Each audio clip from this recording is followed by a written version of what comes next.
American Pickers' most outrageous moments, from mole people to mummified bodies and abandoned theme parks.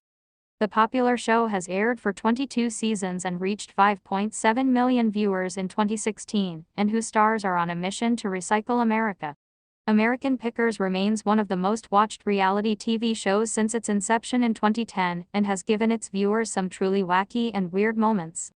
The show's plot centers around Mike Wolf, Frank Fritz, and Danielle Colby traveling around the U.S. in search of rare artifacts and special treasures they can purchase from collectors and resell in their antique shops. With some of their finds so bizarre, the show has been accused of being staged, but even if it is, American Pickers has given us plenty of memorable moments which we look back on now. When Hollywood legend William Shatner gives you a call because he just needs antique millstone for his garden, the American Pickers team are the ones to call. Wolf and Fritz got to work trying to find the millstone, a gigantic round rock tool from Europe used to process grain. Being the antique legends that they are, the team found exactly what Shatner was looking for, with the Star Trek legends simply declaring their work fantastic. Ron aka Mole Man and the American Pickers go way back, with the reality TV team paying the eccentric collector multiple visits at his home 20 feet underground. To originally make contact with Ron, Wolf and Fritz had to sneak onto the property under which he lived and try to find his home amid the confusing mazes he's been building underground since 1965. A guy called Homer Tate pioneered the roadside attraction in the 1940s and 50s. He honed his skills by making creepy artifacts for people to stop and gawk at during a pause in their travels. His bizarre creations were made out of papier-mâché, mud, and real animal bones. Best known for The Thing, Tate created a mummified mother and child, telling punters they were the real deal. The American Pickers were most interested in Wolf Boy, which Tate purported to be one of 26 mummies discovered in a Peruvian cave. But the fanged feature was, like much the rest of his collection, made by Tate's hand himself.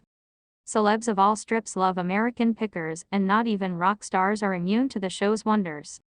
The Pickers had to quickly offload a taxidermy elephant's head and managed to find a buyer in Jack White, who rose to fame in the rock band, the White Stripes. White was so into the majestic animal he named the band's 2003 album Elephant. He did not really want to pay the asking fee of more than $10,000 for the elephant head and managed to get a discounted price for the artifact. White helped seal the deal by throwing in the first jukebox he ever owned and a black and white photo booth. Before Aerosmith became global megastars, they used to have to tour the country in an international harvester, also known as a step van, or walk-in or multi-stop delivery truck.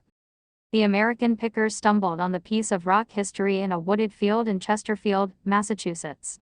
A member of the rock band confirmed the painted green van, decorated with a long-nosed cartoon character in a striped shirt doing jazz hands Aerosmith written next to it, was indeed one of their early tour vans. Complete with Persian rugs, old beer cans, and 2 mattresses, the rock and roll relic was definitely one of the group's cooler finds. There is probably nothing creepier than an abandoned theme park, with the American Pickers team proving so. They visited the long-closed Eagle Park in 2013, with Danielle Colby removing old Dodgem cars to take back with them. The park was open from 1957 to 1985, and still had its old Ferris wheel standing and the rocket ride.